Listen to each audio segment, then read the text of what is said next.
Najväčšia zásobareň vody je pôda. Musíme, aby sme teda dorobili chlieb náš každodenný, orať pôdu. To je nezmysel.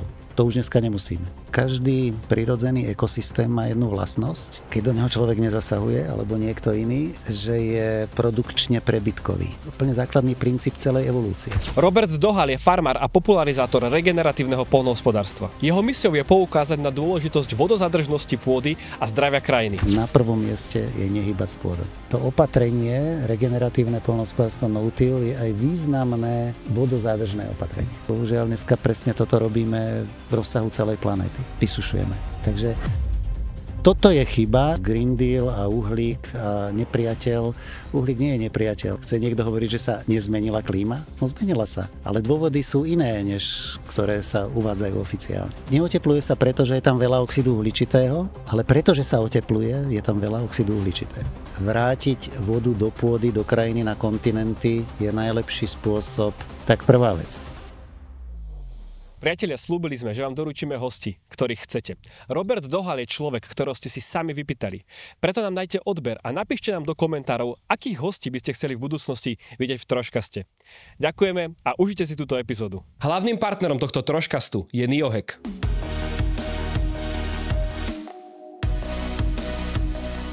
Pán Robert Dohal, vítajte v Troškaste. Ďakujem. Prečo by mali naši poslucháči či bežní občania Slovenskej republiky poznať pojem regeneratívne poľnohospodárstvo?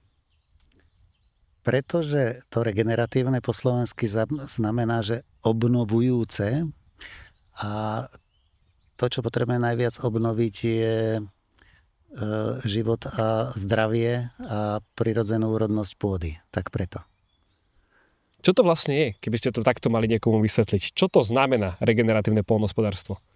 Väčšinou ľudia si myslia, keď vidia dobre pooranú pôdu a nejaký ten stroj, ktorý po nej chodí, že sú spokojní, lebo bude chlieb. A tá dobre pooraná pôda a dobre obrobená pôda, dobre pripravená pôda, myslené tým nejakým závesným náradím, tým železom, čo tie stroje ťahajú, že to je teda ten dobrý gazda. No a zistilo sa už pred zhruba storočím v Južnej Amerike, že pokiaľ sa pôda nespracuje a dostaneme to semienko do pôdy bez toho, aby sme porušili ten pôdny profil, ten pôrovitý pôdny horizont, sa to odborne povie, tak tí farmári prestali mať erózie, lebo to bola existenčná vec. On mal ten nejaký kúsok svojej roličky, pol hektára niekde tam a nebude ešte v kopcovitom teréne a v tej oblasti, kde to vzniklo, je Paraguay, Uruguay, Argentína. Tam je úplne bežné, že prídu 100 mm naprší za 2 hodiny. No a keď to bolo na kopci, tak zrazu zistil, že už má po roličke a nemal čím živiť rodinu. Čiže, čo chcem povedať, ten no-till, takzvaný v angličtine, alebo teda priama sejba, spôsob pestovania pomocou priamej sejby, čiže bez toho obrábania, bez toho kyprenia toho porovitého pôdneho horizontu, bolo perfektné opatrenie proti erózii pôdy. Až potom teda neskôr, v 80. rokoch minulého storočia, prišli ľudia s tým, že okrem iného sa v tej pôde obnoví život a všetky tie prirodzené funkcie, ktoré hlavný agronóm, alebo teda stvoriteľ, tá evolúcia, v rámci tej evolúcie sa vyvinuli všetky tie procesy v tej pôde, a tie sa obnovia. A aby tomu ešte ľudia lepšie rozumeli, lebo oni podvedomé, to je oblasť sociálnej antropológie, no to sú také tie návyky a čo z toho chlapca len bude, keď ten chlapec niečo vyvedie, povie stará mama. No tak čo je to za sedláka, ktorý nemá pooranú pôdu? To sa vníma ako v tej spoločnosti. No tak zoberme si to tak, že voľakedy existoval nejaký ten, neviem, trojpolný systém, že striedali sa plodiny a medzi tým, neviem, rok, možno niekde 2, aj také som už počul, že bola pôda, ležala ľadom, ale hovoria, že aby si pôda odpočinula. No a čo to je to, aby si pôda odpočínala? No keď pôdu prestaneme hýbať, automaticky v nej naskočia všetky tie prirodzené procesy, ktoré v evolúcii sa vyvinuli. To znamená, hneď začne rásť množstvo mikroorganizmov v tej pôde, baktérií, ja neviem, vláknitých baktérií, húb a ďalších, voláme to mikro, makro alebo mezo, edafón, čiže všetko živé v tej pôde, čo s tou pôdou súvisí. No a potom po 2 rokoch ju znova rozorali a bola úrodnejšia, ako bola predtým, než v tom roku, keď bol ten posledný pred tým úhorom. No a to regeneratívne poľnohospodárstvo základom, samozrejme je tam viac opatrení, ktoré teda, a postupov, ktoré voláme, že teda pôdu obnovujúce postupy, alebo teda ekologické, sa nebojím povedať. A ten úplný základom je vlastne nehýbanie s pôdou. Ani teda horizontálne, ani vertikálne. A ten no-till, alebo teda to regeneratívne poľnohospodárstvo nám umožňuje úhorovať v úvodzovkách tú pôdu trvale a napriek tomu tam pestovať. Čiže iba sejeme, aby som to povedal podľa nášho podniku, zoberieme s kombajnom úrodu a priamo do toho strniska vieme zasiať takými strojmi, ako napríklad tuto v pozadí vidíme. To je najmodernejší spôsob, čiže hodnotíme dneska tie stroje podľa toho, tým je kvalitnejší ten sejací stroj, čím menej naruší porovitý pôdny horizont, keď zapravuje semienko do pôdy. Čiže úhor zúrodňuje pôdu, to je pravda, ale dneska vieme robiť úhor napriek tomu, že tam v tom roku, keď ho úhorujeme, tak súčasne dopestujeme kukuricu, pšenicu. Samozrejme, niekto bude namietať, že ale so zeleninou to tak neviete, lebo koreňová zelenina a tak treba pripomenúť, že ani podzemiaky netreba orať, lebo Indiáni tiež pestovali zemiaky tak, že ich nezakopávali do zeme, ale ich prikryli niečím. Napríklad aj u nás už kopa ľudí to vyskúšalo, je kopa videí, napríklad slamou prikryť tie zemiaky a dajú špičkovú úrodu. Čiže keď to tak len laicky proste zhrniem, ide v princípe o to, že zabezpečiť to pestovanie tak, že tá pôda sa regeneruje, zároveň oddychuje a zároveň nám dokáže priniesť nejakú úrodu. Správne? Teraz ste ma naviedli na jednu myšlienku, jeden citát. Myslím, že profesor Ratan Lal to povedal, že každý prirodzený ekosystém má jednu vlastnosť, keď do neho človek nezasahuje, alebo niekto iný, že je produkčne prebytkový. To je vlastne základ a úplne základný princíp celej evolúcie. Že vždy tie živé organizmy, ktoré tam boli počas tejto generácie, vyprodukovali viac, aby mohli prísť nové formy života a nové množstvo živých organizmov v tom nejakom biotope, v ekosystéme. No a o tom je aj to regeneratívne poľnohospodárstvo, že snažíme sa napodobňovať prírodu, prírodné procesy, alebo ich neporušovať. A tá pôda zvyšuje, voláme to, že prirodzená pôdna úrodnosť. Že je úrodnejšia, ako bola minulý rok. A v tom je aj ten princíp, že zachráňme pôdu pre deti našich detí, lebo keď to budeme takto robiť, tak tie naše deti budú mať úrodnejšiu pôdu, ako sme mali teraz my. Alebo máme teraz v súčasnej dobe my. Proste tá pôda sa zúrodňuje tým, že v nej je stále viac života a tie prirodzené procesy v nej vyprodukujú stále viac a viac toho, čo bude potrebovať k svojmu životu tá nasledujúca generácia. Vrátane nás ľudí. Krátučká prestávka. Rád by som vám povedal, že tento troškaz je v plnej dĺžke zadarmo aj vďaka spoločnosti Niohek. Táto spoločnosť vyrába naozaj špičkové doplnky výživy, ktoré som si ja osobne hneď obľúbil. Sú bez kofeínu, bez stimulantov a podobných zbytočností. Tieto doplnky vytvoril bývalý kulturista a expert na suplementy Vlado Rožko. Ten sa tieto problematike venuje už viac ako 10 rokov a túžil vytvoriť produkty bez kompromisov. A tak vznikol Niohek. Produkty, ktoré nielen dobre vyzerajú, ale aj skvelo chutia. A vy ako posluchači troškastu ich môžete získať s 10% zľavou. Na ich webe www.neohack.sk zadajte zľavový kód TROSHKA a zľava je vaša. Späť k troškastu. Jasne rozumiem. Vy ste kedy začali s regeneratívnym poľnohospodárstvom experimentovať? Experimentovať som videl poľnohospodárov ešte niekedy v 93. 4. roku.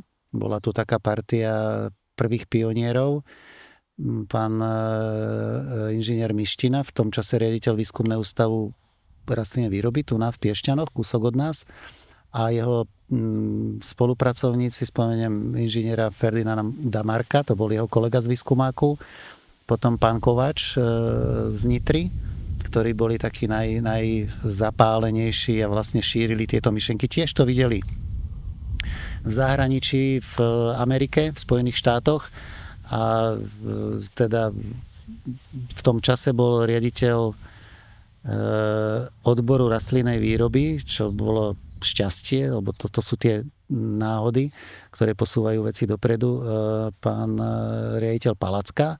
A ten bol teda veľmi zapálený pre tieto veci, veď pôvodne, než prišiel na ministerstvo, tak bol predseda družstva v Nových Zámkoch.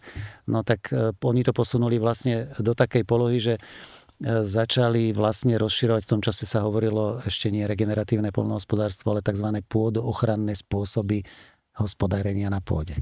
Takže títo ľudia tam boli prví. Ja som v tom čase bol Palackov kolega na ministerstve, ale riaditeľ odboru živočíšnej výroby, ale tieto veci ma zaujímali, začal som chodiť na niektoré tie podniky, bol som na ich nejakom seminári, nasledovala prvá taká moja študijná cesta, ale teda trošku iná problematika, dairy, alebo teda mliečny sektor do Spojených štátov. A tam sme chodili po tých mliečnych farmách vo Wisconsine a ja neviem, Illinois, Mississippi a videli sme, že tí farmári vlastne hospodária nejako ináč, ktorí chovali tie kravy ako u nás, že tie polia vyzerajú, no proste neboli rozrýpané a rozorané, tak sme sa na to opýtali a tam nám teda dvaja bratia, u ktorých sme boli na farme, tak ako s hrdosťou povedali, že a už 22 rokov hospodárime no-till, tak to bolo pre mňa také akože zaujímavé a inšpiratívne. Ale týždeň predtým, než sme išli na tú farm tour po tom Wisconsine, tak sme boli na takej stáži na ministerstve poľnohospodárstva v Washingtone a tam sme dostali tzv. Green Book, ročenku o stave amerického poľnohospodárstva. Tam som sa dočítal, že okrem iných tabuliek, okrem iných štatistík, tam bola aj štatistika, že akým spôsobom sa obrába pôda v Spojených štátoch. A tam bolo, že iba 1,7% sa obrába pluhom, alebo sa orie. V tom čase na Slovensku asi 100%. Tak sa len tak zamyslel, že či oni neorú preto, že by boli tak zaostali, alebo my orieme toľko, alebo sme tak zaostali. No skrátka, výsledok viete. No a to boli také moje inšpirácie. No ale nerobil som, v tom čase keď som odišiel z ministerstva, pracoval v poradenstve a robil som návrhy, organizačné plány fariem mliečných. Dizajnoval som mliečne farmy. No a priamo, aby som to vedel niekde ovplyvniť, to sa stalo až v 2010, keď som prišiel do Krakovia na družstvo a stal som sa tu členom vedenia podniku a teda presvedčil som kolegov, že aby sme to vyskúšali tiež. No. Čo malo teda pozitívne následky, spotreba nafty nám radikálne klesla, potreba práce, opotrebenie strojov a podobne. Takže tie výsledky boli teda preukazné. No toto je presne niečo, k čomu by som sa veľmi rád dostal a to sú vlastne tie vaše výsledky. Že keďže vlastne od 2010. vravíte, tak už je to 15. rok, čo sa tomu vlastne venujete, tak už asi aj viete, že viacero detailov nám o tom povedať, tak okrem toho, že vám teda klesla spotreba nafty, tak aké sú teda tie výsledky vaše? No, v 2011 sme už po zbere obilovín napriamo na jar, obiloviny sa zberajú niekedy v júli a potom na jar v apríli, v máji sme zasiali napriamo do toho strniska kukuricu. A prišla taká prudká búrka posledný júlový týždeň, na tých miernych kopčekoch nad Krakovanmi a katastrofa, padlo, ja neviem, možno 100 mm v priebehu 1,5 dňa. A tam boli také výmoly erózne, že popás by tam človek kľudne vošiel a spláchlo na to strnisko pod tou parcelou kukuričnou všetku tú pôdu. Tak som si hovoril, že niečo nie je v poriadku, ono to nefunguje. To ešte nemôžem povedať, že sme robili no-till, lebo zatiaľ no-till systém je vtedy, keď vlastne nekypríte pôdu ani pod jednu plodinu. Ale my sme teda nekyprili zatiaľ len pod tú kukuricu, ale keď už sa pozberala kukurica, tak tam sme to zdiskovali alebo hĺbkovo prekyprili a ešte doteraz je to taký hĺbkový kyprič. a už potom následná plodina sa siala do tzv. Pripravenej pôdy. Čiže s takým tým ortodoxným no-till systémom sme začali až niekedy po roku 2016, lebo napriek tomu, že sme robili minimalizáciu, v 2016 sme mali skúšku správnosti, znova boli takéto katastrofálne prívalové zrážky a vtedy nám padlo, zrovna to bolo tiež takto posledný úlový týždeň, a napršalo 70 mm asi za hodinu. To bolo niekedy stred týždňa. A potom sa to zopakovalo asi 50 mm za hodinu ešte v sobotu v rámci jedného týždňa. A vtedy som zistil, že vlastne žiadne erózie už neexistujú. Čiže chcem upozorniť alebo aj doporučiť, aby nestrácali nádej tým, čo sa do toho pustia, že ono to celkom po prvom roku nefunguje a to súvisí s tým životom pôde, obnovením kapilarity a schopnosti tej pôdy, aby prijala tú vodu do seba, čiže infiltračná schopnosť sa tvorí niekoľko rokov a aby tá voda nestiekla potom. Lebo ona keď začne stiekať, tak berie pôdu a robí obrovské erózie a škody samozrejme. Takže a neviem, čo ste sa ma pýtali, ale teda toto je taká pointa. Ja som sa pýtal na tie výsledky, čiže jednoznačne môžete povedať, že nemáte tu erózie? Neexistujú erózie.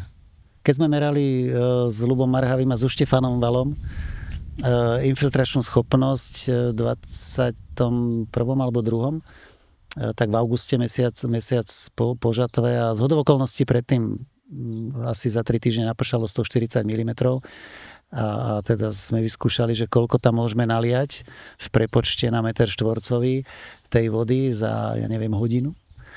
Aby nám tá voda neostala stáť takto sa robí takými oceľovými kvázi kúsok oceľovej rúry zatlčenej do zeme a do toho sa nalieva voda. No tak sme vlastne zistili, že 340, to potom sa nám už minula voda, pri 340 mm sme skončili za zhruba 45 minút. Si predstavte, že padne 340 mm dážď za 3/4 hodinu. To je polovička ročného úhrnu zrážok a proste tá voda stále vsakovala bez toho, aby sa nám zdržala čo len pár sekúnd na povrchu. Čiže takto sa nám zvýšila tá kapacita. Keď sme toto isté spravili na susednom podniku, kúštik, 10 metrov na vedľajšej parcele, tak po 2-3 minútkach a 30 mm nám už proste voda stála a čakali sme, než sa tá voda dostane do pôdy 20-30 minút. Takže takto, aj naša bola na začiatku taká. Takže A trvalo to nejaké obdobie, aby získala takéto parametre, že... To je vlastne o tom obnovení tej evolúcie. No? Keď poviem to na príklade, keď ja bývam na Záhorí, tadiaľto domov na Prašník a na Košariska. Pred Prašníkom sú také polia tak dosť na svahu a občas každý raz za 3-4 roky je tam kukurica. Keď tam príde takýto prudký úhrn a je zrovna taký rok, bohatý na búrky, na prívalové zrážky, no tak tam si pamätám, že za jedno leto aj 3 alebo 4 krát tým nakladačom zhrňali tú hlinu, tú pôdu stečenú, vrstva 30-40 cm blata na ceste. A teraz to je pred Prašníkom. A prídete za Prašník, tam je svah možno 3-4-násobný v tom lese. Je to na skale. Môžete tam potom dať aj ten profil tej skaly a ten kúsok tej pôdy na tom. A je to na takomto svahu. A tam tiež padlo, 50 mm alebo 100, úplne rovnako, jak aj na tom poli, kde je tá kukurica. A tam z toho lesa nevytečie ani kvapka. Ste nič. A hoci je tam vrstva pôdy v tom lese 20-30 cm, pod tým je holá skala a tam nič nevytečie. To je len toto, keď chceme dosiahnuť na poľnohospodárskej pôde, tak profesor Wilfried Hartls, už je to teraz penzista, ale učil na Viedenskej Bodenkultur univerzite, to hovorí, že to trvá 20 až 25 rokov. To je vlastne koniec tej regenerácie, ak sa to tak dá povedať, že tá plná kapacita. A merajú to ešte, jeden ukazovateľ je taký zaujímavý, že porovnávali vodosekvestračnú kapacitu, alebo teda koľko vody je obsiahnutých v 1 metri kubickom pôdy. A na tej pôde, ktorú na tých plochách, na tých roliach, kde sa v tom kutreme stále nejakým železom a robíme tu konvenčné poľnohospodárstvo, tak ten meter kubický tej pôdy je schopný udržať 50 až 100 litrov vody. Tá pôda, ktorá je v lese, tá panenská pôda, 400 až 500 litrov vody. A 400 až 500 litrov vody je schopná udržať aj tá pôda, na ktorej pestujeme plodiny po 25 rokoch, keď s ňou nehýbeme a robíme ju no-till. Takže vlastne to opatrenie, regeneratívne poľnohospodárstvo no-till je aj významné vodozádržné opatrenie. Čiže predpokladáte, že vodozadržnosť pôdy tu v Krakovánoch časom ešte bude narastať? No, podľa toho, čo som sa dočítal z tých výsledkov, ktoré sa robili v zahraničí, tak sme schopní takýmto spôsobom prakticky obnoviť tú plnú vodozádržnú kapacitu tej krajiny. Na ploche, na území, na ktorom sa teda dodržujú tie princípy toho regeneratívneho poľnohospodárstva. Opakujem, na prvom mieste je nehýbať s pôdou. A dokážeme to obnoviť v relatívne krátkom čase, lebo keď sa zoberieme z toho takého väčšieho kontextu to pozrieme, tak 22 rokov alebo 25 rokov nie je nejaká dlhá doba na to, aby sa proste obnovila tá pôda. To je za tie milióny rokov, čo vznikala tá pôda, sekunda. Presne tak. Vy ste už aj otvorili to, že ste tu boli aj s pánom Štefanom Valom. Ja len dávam do pozornosti, že so Štefanom Valom sme nahrali ďalší troška, z ktorý si posluchači určite môžu vypočuť.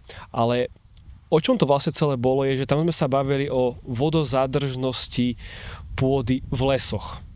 A veľa ľudí nám potom písalo aj v komentároch, alebo či už mňa osobne hovorilo, že OK, že jasne, že v tých lesoch niečo sa deje, ale ako keby tí lesníci sa cítili takí dotknutí, že poďte sa na poľnohospodárov, že čo robia s pôdou. To majú pravdu, no. Lebo my sme na väčšom území, na väčšej ploche. A môžete aj povedať, že síce aj ste na väčšej ploche, ale že tá samotná tá orba a ten proces, to poľnohospodárstvo, ako ho teraz poznáme, je väčšia záťaž pre tú pôdu? Pre stratu vody v krajine je tá poľnohospodárska konvenčné poľnohospodárstvo.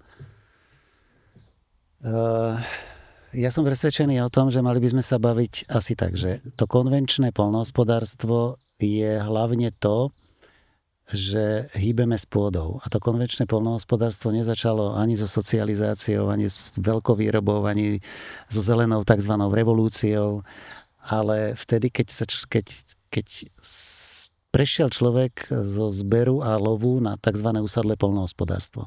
Stala sa vtedy jedna vec, v tom momente začal vysušovať planétu.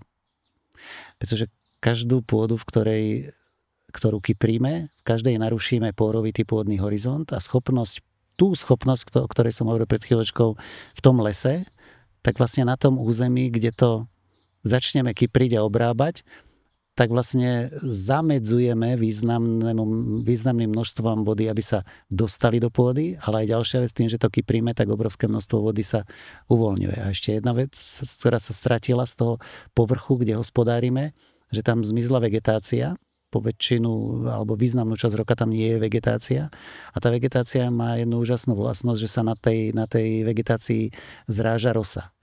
A to je zás jedna téma, ku ktorej možno ani dneska asi radšej nechojme, lebo to by sme tu sedeli možno aj pár hodín, to je zás parketa o tej vode, že napríklad veľa vecí, čo sa týka nejakej tej kapacity, koľko vody máme, alebo tej vodozádržnej kapacity, že vlastne nikto do toho tú rosnú vodu nepočíta. Áno, to je významná časť. Ľubo Marhavý v jednej svojej prezentácii hovorí, že to môže byť, keď napríklad je vegetácia na pôde, na parcele celoročne, doslova ako máme tam takú kategóriu, že vymrzajúca medziplodina, že tú medziplodinu nezmulčujeme alebo nezaoreme nebodaj na jeseň, ale ju tam necháme pomaličky, až ona niekedy v januári, vo februári vymrzá, no tak na nej sa stále tvorí rosa. A to môže predstavovať plus 60 až 80 mm vody na litrov vody na 1 meter štvorcový naviac, ktorú nie sme vlastne schopní odmerať v zrážkomeroch žiadnych. Takže napríklad aj toto. No. Jasne, to dáva zmysel. Keď ste teda začali aj používať už ste to povedali viackrát no-till, čiže proste neoriete tú pôdu, tak ani nekypríte, ako ste to už teda spomínali, nehýbete s ňou, tak ako napríklad znášala tá vaša úroda, napríklad sucha? Keď prišlo napríklad nejaké sucho, že neprišli zrážky. Ovplyvnilo to nejako, keďže tá vodozádržnosť bola lepšia? No to sa ma ako pýtajú na rôznych prednáškach, že no a teraz regeneratívne poľnohospodárstvo v 22. roku, keď bolo teda dosť tragické sucho, tak a vy ste nemali problém s tým suchom. Bolo to porovnateľné z roku 2017, keď sme ešte síce sme vtedy robili no-till už, niekedy na niektorých parcelách druhý, tretí rok, lebo nie všetky parcely sme začali v ten istý rok robiť, tak keď sme to porovnali, tak v tom 22. sme všade, kde bola kukurica zasiatá, mali úrodu. A priemer sme mali necelé 5,4 tony. A v tom 17. roku sme na tretine vôbec nemali žiadnu úrodu. A keď sme spočítali teda priemer, tak mali sme tam aj, 7 tónovú parcelu, ale priemer bol vtedy 3,2 tony. A okrem toho, v tom 22. už sme nepoužívali fungicídy, insekticídy, umelé hnojivá, proste také tie drahé vstupy, ktoré dávate do pôdy, ale v tom 17. ešte áno. Čiže rozdiel bol aj nižšia úroda, aj teda väčší rozdiel, že napriek tomu sme mali úplne normálny zisk, myslím, že cez 200 000 v tom 22. roku, v tom 17. sme mali snať cez 200 000 stratu. Lebo samozrejme tie vstupy sú veľmi drahé a stoja veľké peniaze. A také pre laika, alebo teda laickým pohľadom, keď sa človek pozrel, no tak naše kukurice boli koncom augusta všetky ešte zelené a všetci susedia naokolo už mali kukurice suché. Takže ja nevidím nikomu, ani nesedím na váhe, keď vozia úrodu, že kto mal koľko. Ale ja som bol teda, čo sa nás týka, spokojný. Počul som samozrejme podniky, ktoré mali v tom roku 2022 úrodu 0 kukurica. Že vyslovene ani to nemali opelené trebárs, alebo to sucho a neviem, tie horúčavy v lete, že to úplne dorazili tie porasty, takže nedali žiadnu produkciu. No Myslím si, že tá pôda je každý rok odolnejšia proti tým extrémom počasia a nedostatku vlahy. Tým, že si ju vie... Lebo dva parametre musíme posudzovať. Schopnosť vody vsiaknuť a promptne vsiaknuť a rýchlo. To sa dá dosiahnuť asi, keď ja to neviem presne v ktorom roku, no ale keď v 11. sme ešte mali erózie a rovnaká udalosť sa stala v 16., tak povedzme, že za 4-5 rokov, možno niektoré pôdy už za 3, čo hovoria kolegovia, že ale všetci susedia mali erózie a my po 3 rokoch už žiadne, tak to je prvá vec. Ale druhá vec je, ako je funkčná tá špongia. Ten pomyselný meter kubický. Ano? To trvá strašne dlho, než sa to zvýši z tých 50 litrov na 1 meter kubický na tých 500. Veľmi pekný príklad. V septembri, ak boli také tie za 4, za 5 dní padlo tuto na západnom Slovensku. U nás Krakovano okolo 170, na Záhorí 250, Opava, teda tá severovýchodná Morava cez 400 mm a tam niekde pri Olomovci, asi týždeň potom, jak skončili, tam padlo cez 400. A jeden kolega poľnohospodár tam zobral rýl a išiel teda vykopať tú sondu. Na takom miernom svahu sa to zdálo na tej kamere, na tej obrazovke. A hovorí, že padlo tu vyše 420 mm. A teraz, keď vykopal tú jamu, tak bolo vidieť, že na tom profile dával tam meter, že pôda bola vlhká do hĺbky nejakých 45 cm. Ale my vieme, že keď padne 40 mm, tak normálna pôda má zvlhnúť do hĺbky, koľko milimetrov padlo, toľko centimetrov by to malo vytvoriť vlhkú zónu. Čiže jednak jednej ako keby. No a on mal vlastne iba 1/10 z toho, čo tam padlo. Čiže spadlo za 5-6 dní viac ako polovička úhrnu celoročného, ale iba 10 z tej vody ostala na jeho pôde, všetko ostatné stieklo. Čo je katastrofa. No a takto už vysušujeme my ľudia pôdu, odkedy vzniklo usadlé poľnohospodárstvo. 9, 10, 11 tisíc rokov. Lebo vedci hovoria, že z 24 alebo 26 zaniknutých starovekých civilizácií dnes vieme jednoznačne dokázať, že 22 z nich zaniklo preto, že vybývali krajinu, vysušili pôdu, vytvorili z tej krajiny, z tej pôdy púšť a zmizla voda, zmizol zdroj obživy a každý sociálny systém sa rozpadne. A bohužiaľ dneska presne toto robíme v rozsahu celej planéty. Vysušujeme. A údajne jedna správa, ktorú som našiel na internete pred vyše rokom, volá sa to planetárna hranica zelenej vody bola prekročená. Spravili to pôdni vedci zo Spojených štátov, tú správu spracovali. Americká asociácia pôdnych vedcov, ktorej predsedom mimochodom bol myslím 5 alebo 6 rokov profesor Ratan Lal, jeden asi dneska jednotka v oblasti pôdnych vied. No a oni tam napísali, že iba že tá planetárna hranica bola práve tých 20%, že dneska nám na kontinentoch chýba až 80% vody proti tomu, koľko by tam malo byť. Keď to porovnáme, tú poľnohospodársku pôdu alebo porušené lesy, vyťažené pralesy v Brazílii proti tej pôde, ktorá je ešte do dneska panenská a teda je schopná udržať v tom 1 metri kubickom tých 500 litrov vody. Takže už tam máme iba 100 v priemere na celej Zemi. Kontinenty sú vysušené na 80%.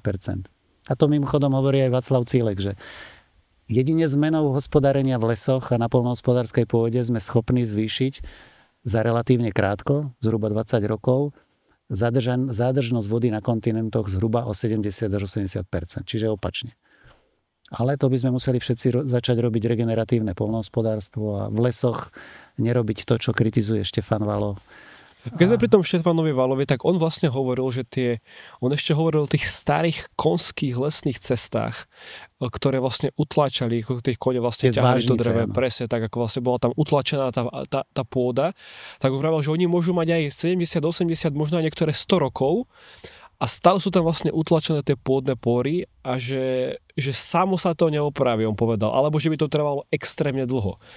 Je toto prípad aj poľnohospodárskej pôdy? Lebo podľa toho, čo ja ako vás počúvam, tak to není ten prípad, že tá orba zrejme není až takto, že deštruktívna na tú pôdu. Keď sa dokáže napríklad za tých 25 rokov sama ako keby obnoviť tá vodozádržnosť. Poznám ľudí, kolegov, ktorí majú z toho dosť zlý pocit po takejto búrke, keď majú pochotári takéto erózne rýhy. Oni mi mnohí aj volajú, že vieš, musíme sa konečne stretnúť a porozprávať sa, že ty to tak robíš, že teda nemáte tie erózie a už by sme aj my mali niečo spraviť. A potom zoberú to závesné náradie a potom to zase prebránia, prediskujú, preradličkujú, prehorú, tie ryhy skovajú a už je dobré, už to nikto nevidí, už to svedomie netrápi a už sa čaká zase, kedy to bude. A opakuje sa to, bohužiaľ, ja teda mám dosť dlhú cestu domov a cez také kritické oblasti, buď idem cez Trstín, alebo tuto cez Kopanice Mijavské a tam vidím cez Brezovu a tak tam vidím tie obrovské erózne rýhy, kadiaľ vždycky tá voda tečie okolo Senice, Petrová Ves, kúsok z cesty, ale a opakuje sa to každý rok, alebo niekedy aj 3-4 krát za rok, potom možno 2 roky sú suché, tak nie a potom znova.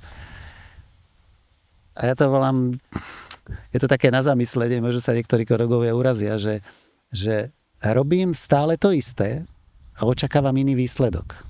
Áno? Ale podľa mňa robiť stále to isté a očakávať iný výsledok je normálne definícia tuposti alebo hlúposti. Nech sa nikto neurazí.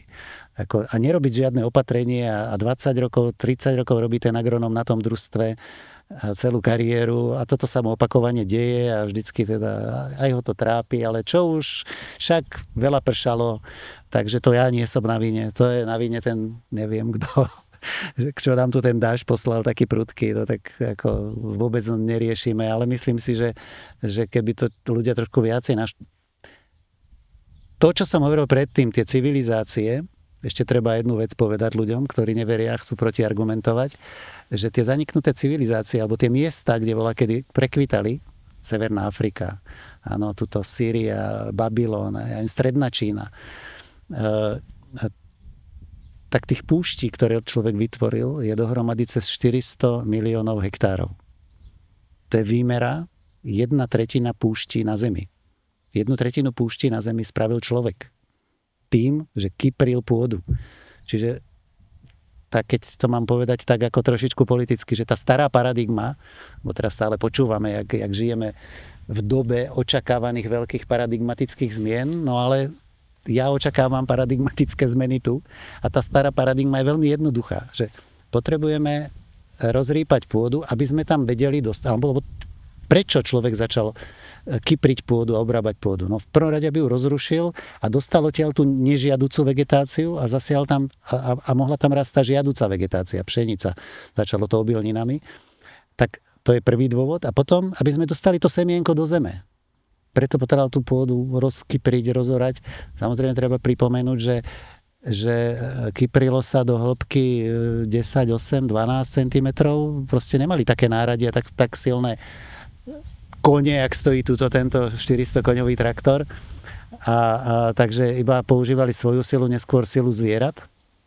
Takže nemali na to, aby to príliš kyprili, ale napriek tomu sme dokonali v tom, my ako ľudia, že vieme spraviť z rajskej záhrady, to povedal niekto z tých múdrych ľudí, že sme úžasní, myslím John Dennis Liu, že človek dokáže aj z rajskej záhrady spraviť púšť. V tom je vynikajúci, priam dokonalý. Viem, že by som sa nemal smiať, hej, ale je to také, no až také smutno smiešné, že je to naozaj tak. Dobre, takže to riešenie celej tejto situácie, aby sme zasa obnovili tú vodozadržnosť poľnohospodárskej pôdy, je začať aplikovať princípy regeneratívneho poľnohospodárstva. A ten prvý princíp, už ste to tu teda niekoľkokrát spomínal, že vlastne ten no-till, čiže žiadne obrábanie, priama sejba. Už ste nám tu aj vysvetlili, že čo to je. Ja by som chcel ešte jednu otázku k tomu určite sa opýtať, že je toto vhodné pre všetky plodiny? Určite áno, určite nie vo veľkom rozsahu. A ďalšia vec, ako keď to niekto bere doslovne, že neporuším pôdu a ako s nej vyberiem napríklad tú koreňovú zeleninu, áno, tak toto pokladám za... Nemám na to pekný výraz a škaredý nechcem použiť, ale za hlúpu poznámku, áno. Ako posudzujte ľudí podľa toho, podľa ich otázok a nie podľa ich odpovedí, áno. Takže to povedal tuším Sokrates. Takže samozrejme, rozdiel v tom, ako sa to robí u nás a treba v tom Rakúsku, je v tom, že veľkovýroba v oblasti, ja neviem, zelenina a koreňová zelenina, neviem, zemiaky a tak ďalej,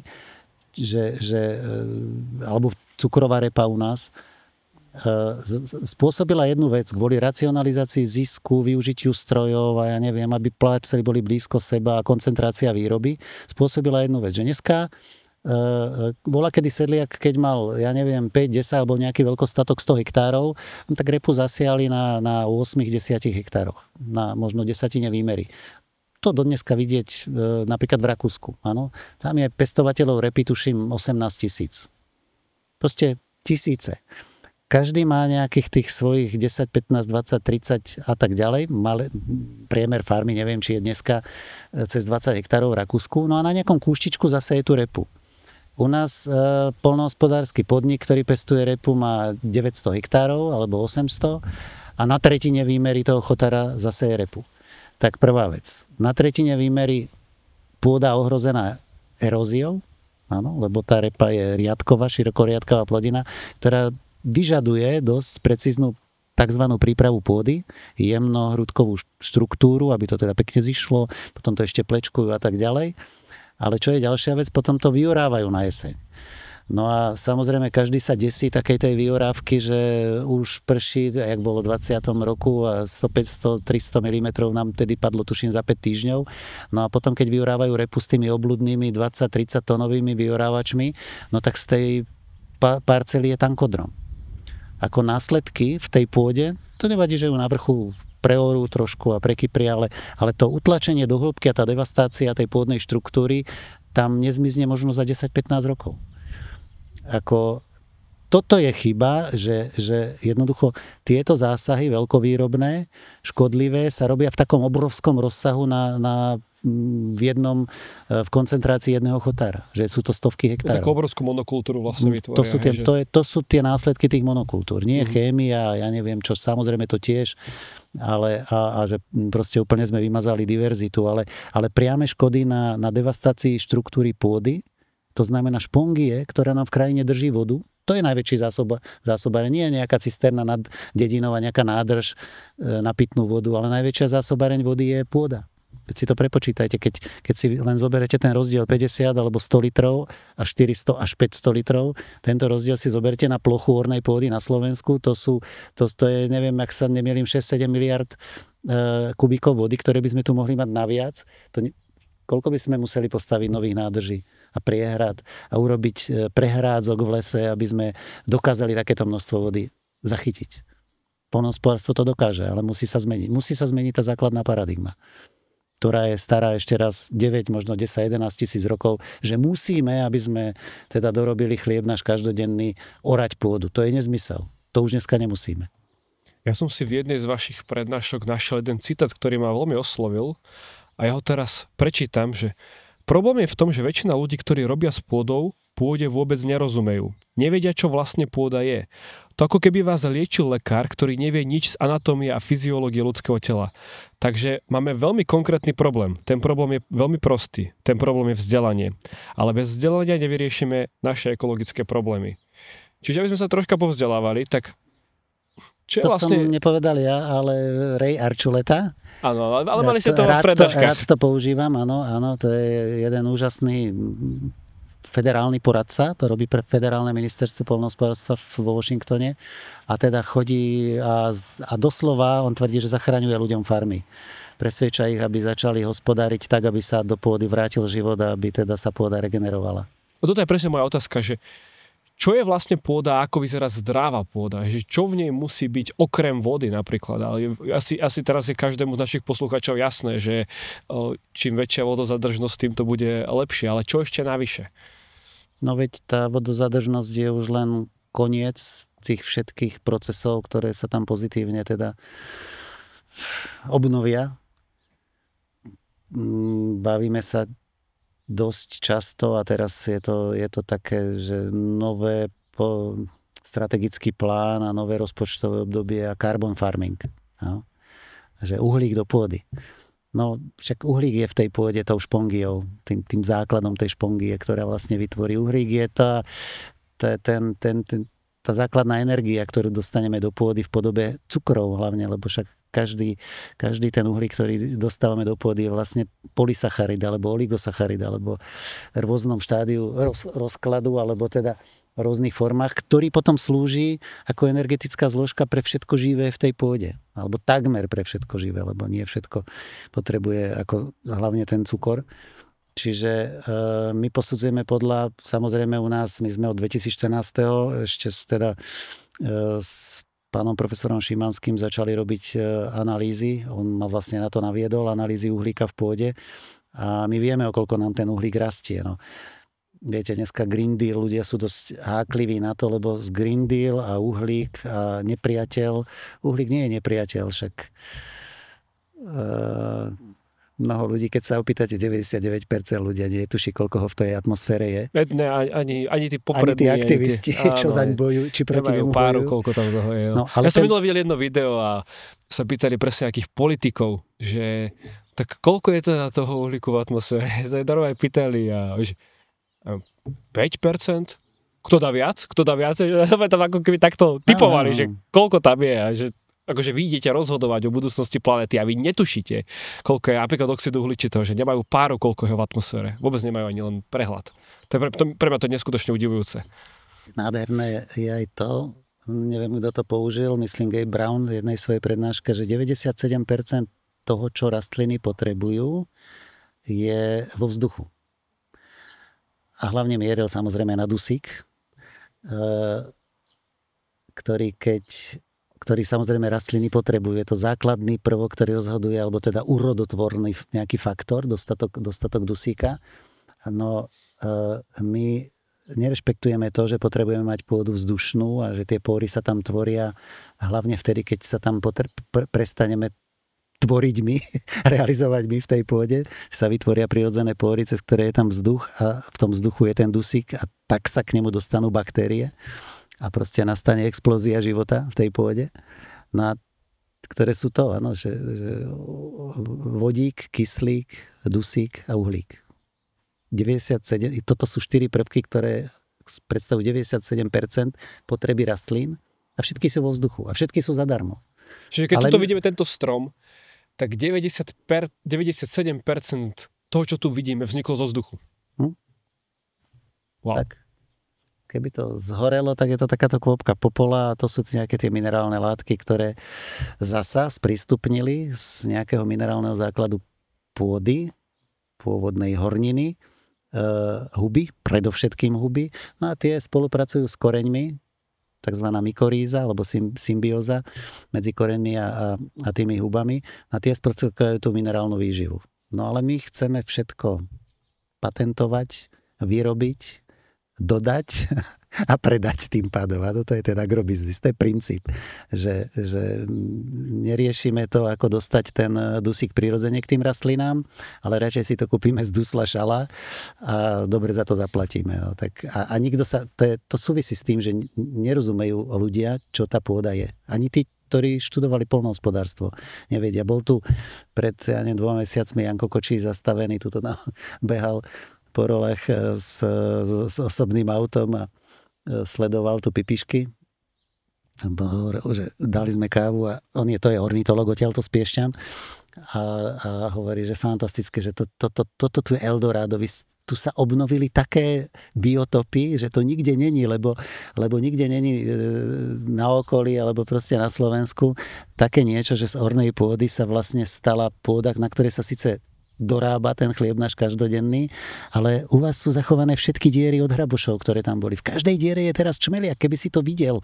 Teraz, ja neviem, pipišky, to už vyhnutý pomaly druh a u vás 20 metrov od seba sú dve hniezda, ktoré tam jedna už má mláďata. Ja toto tu sledovala, no, tak sme debatovali, že na každej poľnohospodárskej škole, krásna myšlienka, som za, keď raz bude minister poľnohospodárstva, tak to nariadím. Na každej poľnohospodárskej škole, či na strednej alebo na vysokej, by v prvom roku sa mali decká učiť iba ekológiu. Iba ochranu prírody, ochranu prírodných zdrojov, vody, pôdy a tak ďalej. Aby, kom není to svedomie, aby sme ho aspoň nejako vzbudili to svedomie, alebo dostal tie základné informácie a mal nejakú tú spätnú väzbu, nejakú tú brzdu, keď idem niečo robiť v rámci dosahovania rekordných úrod a špičkovej ekonomiky, tak aby som si spomenul, že počkaj, ale tak tuto asi až tak ďalej by som nešiel. No ja to poviem na príklade, že kedy bol posledný krát, keď sme použili insekticíd, tak v 20. roku mali sme taký posledný postrek fungicídmi na pšenice, to bolo v takom štádiu trošku skôr ako teraz v júni, možno 2 týždne naspäť. A vtedy sa strieka takzvaná účinná látka tebukonazol do klasu proti klasovým chorobám, alebo teda proti fuzáriám. Niekto to volá, že vegetatívne huby alebo choroby. No a tá fuzária teda ako huba spôsobuje to, že potom sú v tom obili mykotoxíny a tak. No a my sme tam, bolo vtedy dosť vošiek. Presne tak, sucho, horko, vožky na pšenici. A my sme teda išli s tým fungicídom a robili sme s jednou zahraničnou firmou, chodil som poradca od tej firmy, nemecká firma. No a ja som pozeral na tú technologickú kartu, na ten návod, na ten recept, čo tam všetko máme namiešať do toho postrekovača a volám tomu môjmu poradcovi, že počúvaj, ja by som tam ten insekticíd nedával. Lebo je tu strašne veľa lienok. Ja som to v živote nevidel, ale invázia. V tom roku mimochodom bolo aj strašne veľa tých ucholákov. Vo Vinohrade ich bolo toľko, že sa nedalo hrozno zberať v septembri, lebo ak ste sa dotkli strapca, tak vám takto liezlo 5 chrobákov s tými vytrčenými klieštikmi po ruke. Proste bol taký rok a stovky, milióny som ich videl. Ja som išiel po tom kolejovom riadku, všade boli tie lienky. A niečo podobné je ináč teraz na kukurici, ich larvy a hovorím mu, tak insekticíd by sme tu nemali dávať, lebo vieš, koľko je tu lienok? A on mi hovorí, no ale tá lienka to je indikátor toho, že tam sú vožky, lebo keby tam neboli vožky, tak tie lienky tam nejdú, lebo oni tie lienky žerú tie vožky. A ja, že aha, no dobre, a jak zhypnotizovaný, no však platíme si poradcu, drahý, tak samozrejme toď máš teda ten jeho recept a zamiešaj a striekaj. Tak 2 dní na to som išiel po tej parcele a tie milióny lienok tam stále ešte boli. Ale všetky boli mŕtve. Všetky boli mŕtve. A vtedy ako veľa bolo takých momentov, kedy sme zmenili paradigmu, alebo sme sa posunuli k zmene paradigmy. Ako ste sa cítili, keď ste videli tie mŕtve mylienky? No vtedy som si povedal, že už nikdy viac, lebo nezabiješ, áno. 5. nezabiješ. Ja si myslím, že keď Boh dal Mojžišovi tie prikázania, tak nemyslel, že nezabiješ človeka, ale nezabiješ všetko, čo ja som stvoril. Pokiaľ to nechceš zjesť, alebo sa nebrániš. Aspoň taký, ako, ja som si to takto vykladal, no, alebo vykladám. Takže odtedy nepoužívame insekticídy, a preto tu môže ten Janko Koči chodiť a obdivovať nové biotopy a nový výbuch života, lebo ešte pred ním sú tu entomológovia. Myslím, som to správne povedal, tí, čo sa teda skúmajú hmyz. Takže je tu obrovské množstvo hmyzu. A ten Janko mi povedal ešte jednu vec, že počúvaj, že však to vieš, že asi aký je pomer. Nie, no, že na jedného škodcu prípada 1700, na jeden druh, ktorý je škodlivý, v tej ríši hmyzu prípada 1700 druhov, ktorí neškodia, sú potrební a my ani netušíme, na čo sú všetko potrební, lebo všetko so všetkým súvisí. Alebo všetko súvisí s niečím, o čom ani nevieme. Áno? A prečo sa, aby sme mali o 3% lepšiu úrodu, rozhodneme to zabiť všetko. Lebo ten insekticíd nezabije iba tie vožky, on to vydezinfikuje komplet. Tam zabijete všetko.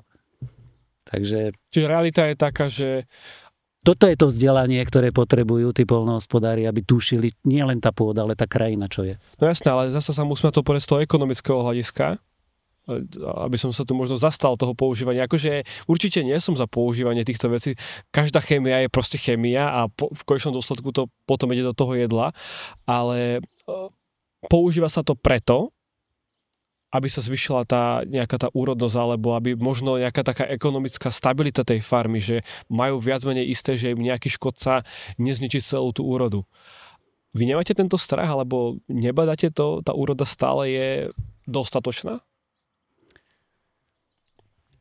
V 2017 sme mali katastrofálnu úrodu a samozrejme výnosy tržby podobné ako v tom 22. No ale keď sme po žatve v 2017 pozreli do haly, tak na 2/3 prázdne sklady. No ale 300 000 faktúra, ktorá nás čakala na Vianoce alebo do konca roka zaplatiť za tie všetky vstupy, ktoré sme do toho dali. Na 22. chalani boli tiež kolegovia sklamaní z toho, že sme málo namlátili. No ale mali sme v tom čase 300 000 na účte a nečakala nás tá faktúra, ktorú sme museli zaplatiť na konci roka. Takže ja sa oveľa viac bojím toho rizika, proste tlačiť na pilu a dosahovať tie rekordné úrody za každú cenu, pretože vtedy vám to jeden jediný faktor. Áno. Mal som predtým iného poradcu, ktorý mi takto ako na začiatku našej spolupráce doniesol tzv. Technologické karty, kde bolo napísané sejba, dátum, jaké osivo, jaké hnojivo, čím striekať, všetko. To sa volá technologická karta, všetky opatrenia. Ja hovorím, Peter, ako ešte jednu vec si tam zabudol, že 10. marca 30 mm. 1. apríla 35 mm.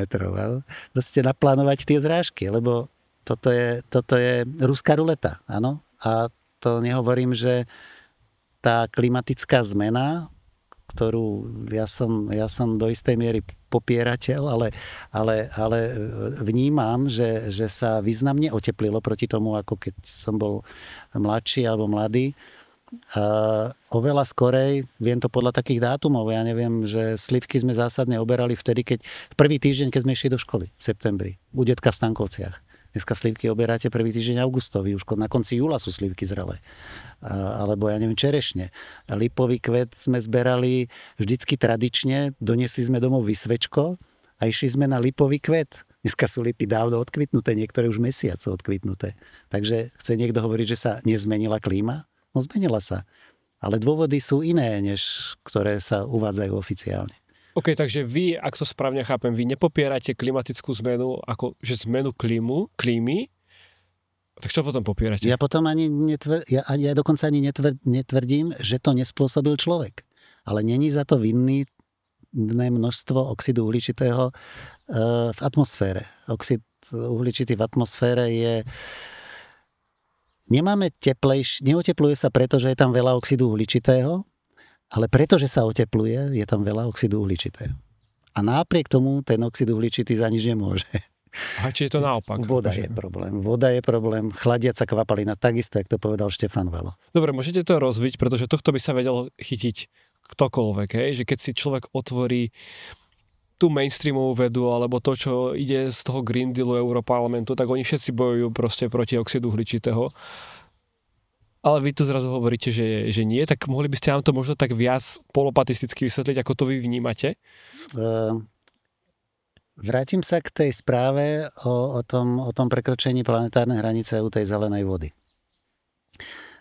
Čo to zelená voda je? Áno, to je presne tá voda, o ktorej netušíme. A než som si to prečítal, som si to neuvedomil, že takto to je, lebo je zelená voda, o tej poviem, je modrá voda.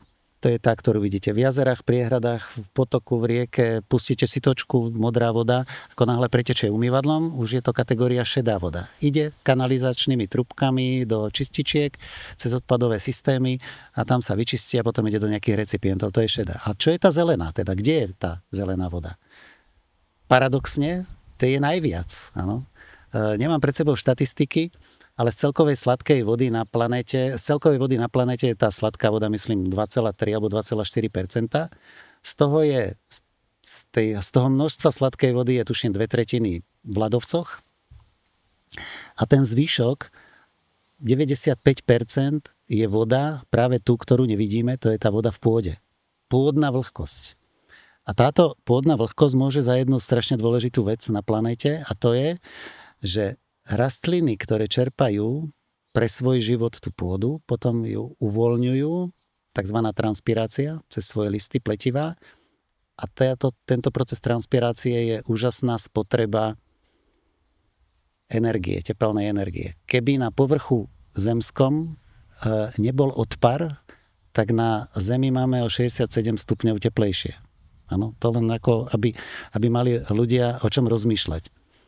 A keby nebol skleníkový efekt, skleníkový obal okolo Zeme, tak by sme mali o 33 stupňov chladnejšie. Keby nebol odpar, tak by sme mali teplejšie, lebo ten odpar je úžasná a najúčinnejší spôsob, kedy vlastne vodná para alebo odpar spôsobuje ochladzovanie, máte transpiráciu rastlín. Poviem vám to na príklade, že o chvíľko bude za touto našou budovou chládok a ja v tom aute, keď by bol taký deň ako včera, tak vidím, že je tam 35 stupňov. V chládku. V tieni. Áno. Sadnem do auta, idem po ceste, idem domov ešte vo Vrbovom, stále tam mám 35 stupňov. Idem cez Prašník, stále tam mám 35 stupňov a prídem za Prašník do toho lesa a zrazu o 4 stupne menej. Približne, áno, o 3, o 4, niekedy o 5, podľa toho, aké teplo to je, aká je vlhkosť vzduchu a tak ďalej. To není v tým, že v tom lese je tieň. To je tým, že v tom lese je oveľa väčší efekt transpirácie, tým pádom odparu, tým pádom ochladzovania, spotreba energie, ktorá nás ochladzuje. Čiže aká je cesta k tomu, aby sme ochladili planétu? No dostatok vody. Ale predtým som povedal, zelená správa tvrdí, profesor Ratan Lal tvrdí, že máme už dneska o 80% vody menej v pôde na kontinentoch. To nie je tá voda, ktorú vidíme v tej rieke. Rieky sa nám zdá, že sú furt rovnaké a ešte všade sú dneska priehrady nastavané, tak sa udržuje pomerne relatívne stabilný prietok. Ale to je tá voda, ktorá nám chýba v pôde. Ani nie v akviferách, ktoré sú podzemná voda, aj to je modrá voda, ale tá zelená voda je tá v tých rastlinách, potom v tej pôde, v rastlinách, ten odpar, rosná voda na kontakte, lebo na každej pôde bola kedysi kondenzačná vrstva. Tak ako máte v lese kondenzačnú vrstvu, tak aj na každej poľnohospodárskej pôde by mala byť kondenzačná vrstva. A tu dosiahne, to je ten, vyberete pivo z chladničky a okamžite sa orosí a teče po ňom. Áno.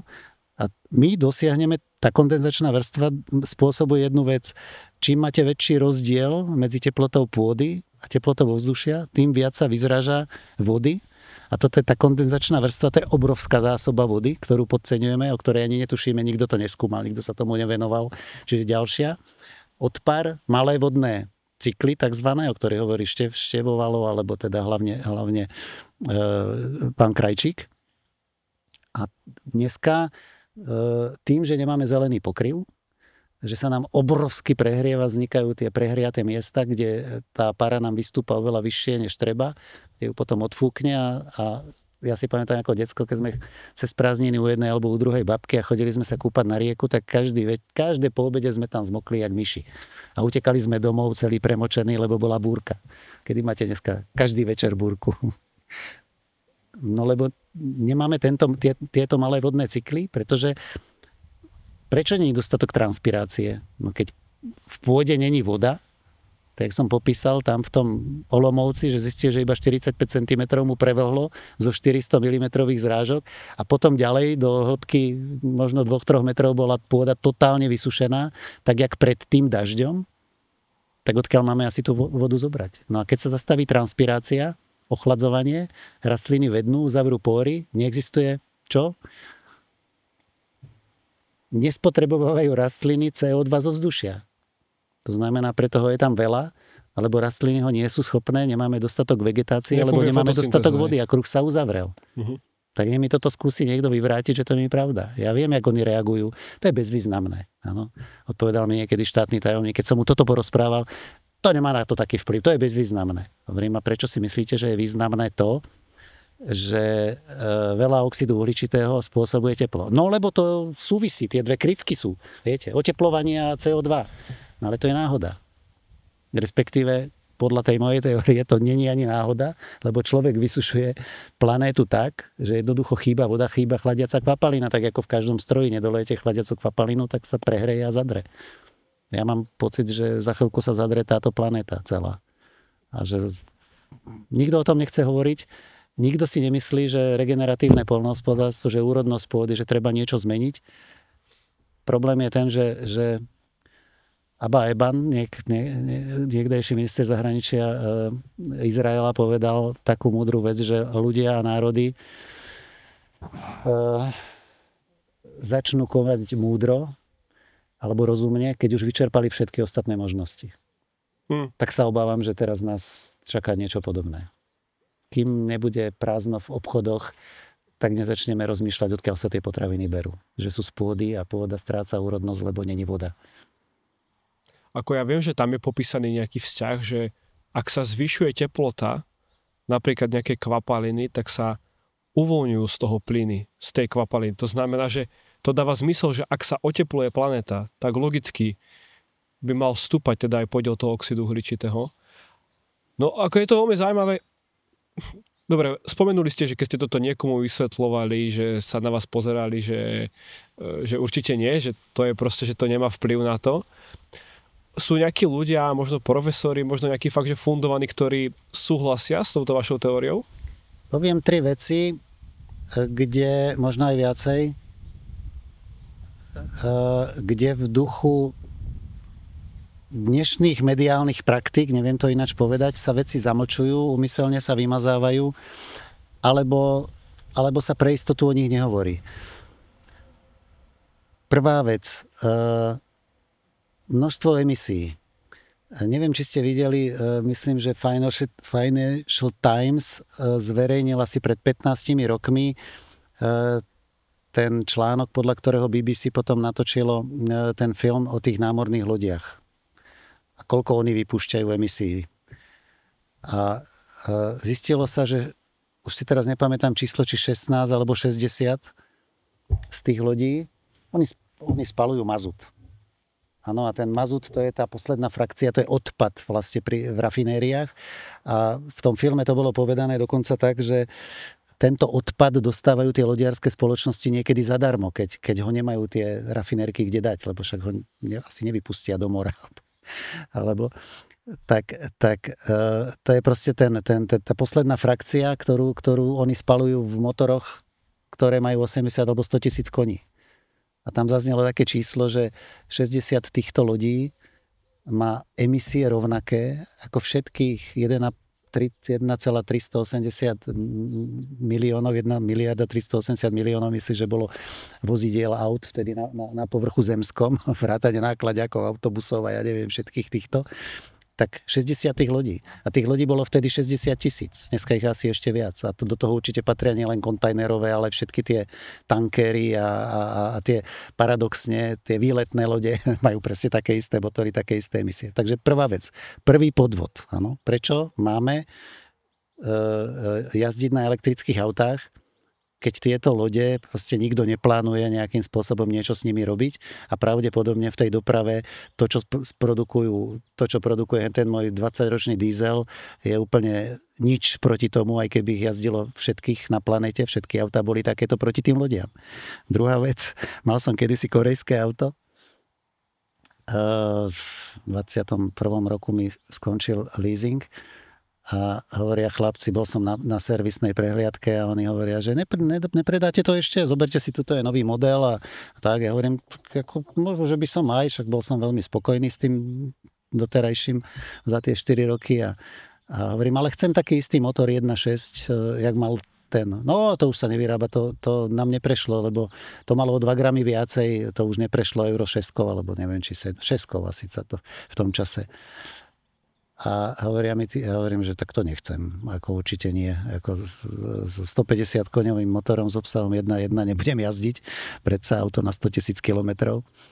A oni hovoria, no viete, boli sme na školení servisákov a predajcov a tam nám ten Korejec hovorí, že keď tie modely, čo sa vyrábajú v Koreji, sa naložia na tú loď a vezú sa do Európy, už neviem, či do Rotterdamu alebo do Hamburgu, tak tá loď vypustí toľko emisí tou jednou cestou, čo by vypustili tie auta všetky, ktoré ona vezie, keby jazdili 120 rokov. Tak nech mi pán štátny tajomník bývalý na toto odpovie. Ináč som sa ho na to pýtal potom, ako po skončení na chodbe, tak nič, žiadne reakcie. Ďalšia vec. CO2, áno. Pozrite si vyhľadávače na internete a opýtajte sa, že skleníkové plyny. No, určite neklamem, keď poviete, že prejdete 200 odkazov a nikde nenájdete nič iné, len CO2. CO2 je najdôležitejší a najhorší. No, prípadne metán. Áno, CO2. A metán, a ja neviem, ešte dusný oxid a tak ďalej. To sú tie najdôležitejšie skleníkové plyny a ešte potom neviem, ktorý tam, čo to spôsobuje, tú ozónovú dieru, tak ozón. Alebo teda freóny a tak ďalej. No, tak freóny sa už zakázali používať. Alebo sú zakázané, no. A teraz, dobre, tak v 2. ročníku na gymnázium pán profesor Pekár nás učil, vtedy sme sa učili náuka o Zemi a že tu existuje nejaký skleníkový efekt a že ten skleníkový efekt tvorí vodná para. Vtedy nám nikto nerozprával o CO2, o ničom. Vtedy tuším ešte bolo CO2 0,28 tisícin a teraz už je tuším 0,4 percenta teda. Ale vtedy sme sa učili o vodnej pare. No tak dobre, tak keď vodná para, tak som si zobral, že koľko je vodnej pary vo vzduší. Zoberte si, koľko je vodnej pary vo vzduší. Od 0,2 do 6. Áno, možno na rovníku niekde, kde každý deň prší a furt tam 6. To za prudko mení. A na poloch 0,2, alebo však zažívame už niekoľký rok po sebe jary, kedy upozorňuje Meteorologický ústav pri správach, že ľudia s problémami dýchacími prieduškami vo februári, marci nemajú vychádzať von a zavrieť a pustiť zvlhčovače, lebo vonku je 17% relatívna vlhkosť, čo je už akože katastrofa. Tak aj to svedčí o tom, že máme málo vody na planéte. Áno, že v miernom pásme není dostatočná vlhkosť. Vidíte jadrovú elektráreň, jak takto ide tá para a už po pár 100 metroch vo vzduši sa úplne stratí, lebo ju tak absorbuje to ovzdušie, alebo tam nie je žiadna vlhkosť. Trápia ťa krče, máš oslabenú imunitu, je možné, že trpíš nedostatkom horčíka. Práve preto som rád, že tento troška je v plnej dĺžke zadarmo aj vďaka horčíku Magnezink. Na rozdiel od obyčajného magnézia z lekárne, toto je vysoko vstrebateľné. Navyše obsahuje účinný zinok s vitamínom B6. Táto kombinácia posilňuje imunitu a udržiava optimálnu funkciu nervového a imunitného systému. Navyše je bez prídavných látok, plnediel a ďalších zbytočností. A vy ako poslucháči troška z toho môžete získať z 10% zľavou. Na webe www.neohack.sk zadajte zľavový kód TROSHKA a zľava je vaša. Teraz späť k troškastu. Napríklad teraz pán Pecho, klimatolog, mal asi pred týždňom status na Facebooku a teda vypočítaval tam jak nové toto a merania, jak sa oteplila zem a tak, no a musíme niečo robiť a teda len tak zrekapituloval pre tých, ktorí nevedia, tie najdôležitejšie skleníkové plyny, no zasa zabudol tú vodnú paru, samozrejme, pre istotu, aby nikto nepochyboval, že CO2, CH4 a tak ďalej, toto vymenoval. A vodná para nič. A vodnú paru sa učia gymnazisti na strednej škole. A kde tá vodná para sa zabudla, keď odkazy, dokonca na Wikipédii, pre istotu radšej vodnú paru nespomenú, aby náhodou nikto sa nepomýlil. Aby karbonová teória bola jedna a jediná. O pravde sa nediskutuje, samozrejme, a vedecký konsenzus je vedecký konsenzus. Pritom vedecký konsenzus je, každý normálny vedec povie, nezmysel, absurdný výraz, pretože výraz vedecký konsenzus popiera základný princíp vedy. To je vedeckou vedy, áno. Pochybovať o čomkoľvek. Dneska dostanem za niečo Nobelovú cenu a zajtra to môže byť vyvrátené. No jasné. Však o tom je veda. O tom je veda. O tom je veda. O tom je veda. Nie o vedecký konsenzus a o pravde sa nediskutuje. Uh-huh. Takže... Viete, na vodnú paru by sa strašne ťažko robila nejaká daň. No, ani patentovať by si ju nikto nemohol asi. No. To je práve to, áno. Čo s vodnou parou? Keď je ešte k tomu taká premena. No a paradox je, ešte poviem jednu vec, čím spochybním protiargumenty, prečo tá správa, ja som si to prečítal, tú zelenú správu o zelenej vode, niekedy v februári 24. A pripravil som sa v oktobri na jeden seminár, ktorý bol na Agrobiotechu, to je vedecké také centrum, veľmi pekné, moderné, sú tam pekné priestory na konferencie a mal som tam vystúpiť s nejakým príspevkom, tak som si pre istotu, idem si a zalistujem si lebo ktorú som si predtým dosť precízne neprečítal, bola len odkaz v jednom texte, ktorý som študoval o regeneratívnom poľnohospodárstve, jednej takých aktivistov európskych, EARA sa to volá. Po správe o zelenej vode ani stopa. Idem do toho textu, kde som si to pôvodne ten odkaz našiel a odtiaľ už to bolo stratené. Samozrejme, ako náhle vymaže niekto nejaký odkaz na internete, tak sa vám to v texte prestane zobrazovať. Pritom profesor Ratan Lal, ktorý v tom čase už asi nebol predseda, alebo bol, myslím, niekedy do 21 tej Americkej asociácie pôdnych vedcov, je šéf poradcov pre poľnohospodárstvo predsedu valného zhromaždenia OSN. Tak sa pýtam, keď takýmto ľuďom vymazávajú nepohodlné a nesprávne správy, ktoré by mohli ľudí pomýliť a odradiť ich od čistého uhlíkovej ekonomiky alebo bezuhlíkovej ekonomiky, tak potom čo? Však začneme si hovoriť konečne pravdu. Každý človek má právo na pravdu. Ale vedieť pravdu. Ale otázka, či chce, samozrejme. Niekedy som skeptický, to mi moja manželka Anka vždycky hovorí, že čo chceš pomáhať ľuďom, ktorí pozerajú panelák a čítajú Nový čas. No tak ako, môžete to vystrihnúť, aby nás nezažalovali. Tak ja dúfam, že toto video tiež nevymažu, lebo zase... Nové informácie určite pre možno mnohých, ale akože v mnohých veciach to dáva zmysel, lebo predsa len veľakrát viniť nejaký stopový plyn v atmosfére. Ja určite verím, že toto je na nejakú odbornú diskusiu. Ja by som bol veľmi rád, keby sa presne takéto tí veci stretli za jeden stôl. Ideálne, keby sa to natočilo, aby to ľudia mali k dispozícii a aby počuli reálne tie argumenty všetky. Pretože fakt slepo niečo pretlačať a obmedzovať tých ďalších, ktorí majú iný názor a v klimatickej vede to je podľa mňa absolútny extrém, keď myslím si, že každý den človek si dokáže nájsť nejakých vedcov, profesorov a brutálne akože fundovaných ľudí, ktorí popierajú túto novú carbon ideológiu, ale jednoducho sú umúčovaní, tak mne to s tou vedou, presne s tým základným princípom nejako proste nedáva zmysel. Týmto samozrejme nechcem niečo očierňovať, či už jedných alebo druhých, ja len by som rád vytvoril priestor pre diskusiu. A priestor preto, aby tieto informácie proste boli k dispozícii ľuďom. Ale dáva mi zmysel to, že keď je teda pôda vysušená, tak tá voda niekam musela, že ona sa nezmizne, akože mi hovorí, že vyparí. Ale to je presne to, že ona, čo urobila, ona sa vyparila. Ak je viacej v atmosfére, tak ju dostať naspäť do pôdy. To by mal byť cieľ. Ten príklad od toho Olomouca, ten svedčí o tom, ale však my to vidíme aj u susedov. Keď u nás nie sú erózie, no tak kde je na tej svahovitej pôde tá voda? No v pôde. A u nich erózie, splachnutá pôda, tak odtiekla. No tak nie je to len odparom, ale je to aj tým, že tá voda odtečie a ide rýchlejšie. Však v tej prezentácii môžete nájsť aj tam sú dva obrázočky. Je to Loára. Loára v roku 22, prázdne koryto. Veľmi mi to pripomína, našiel som konečne na internete taký odkaz, že Sucho 1947, to si pozrite, sú tam obrázky, sú tam fotky Dunaja, tak presne takýto potôčik tiekol v koryte Dunaja v Bratislave v tom 47. A predstavte si, ešte neboli veľké lány.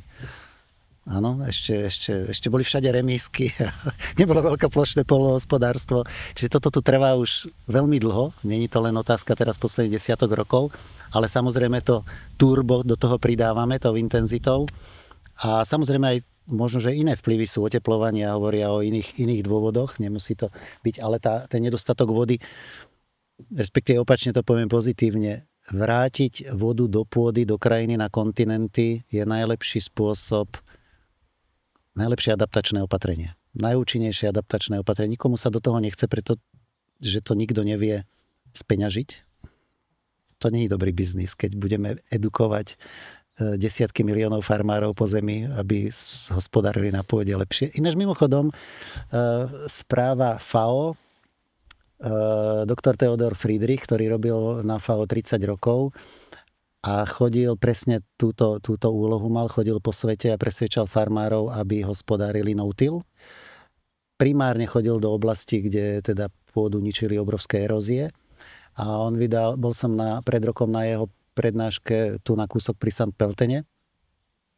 Bodenleben, úžasný festival týchto no-till farmárov európskych.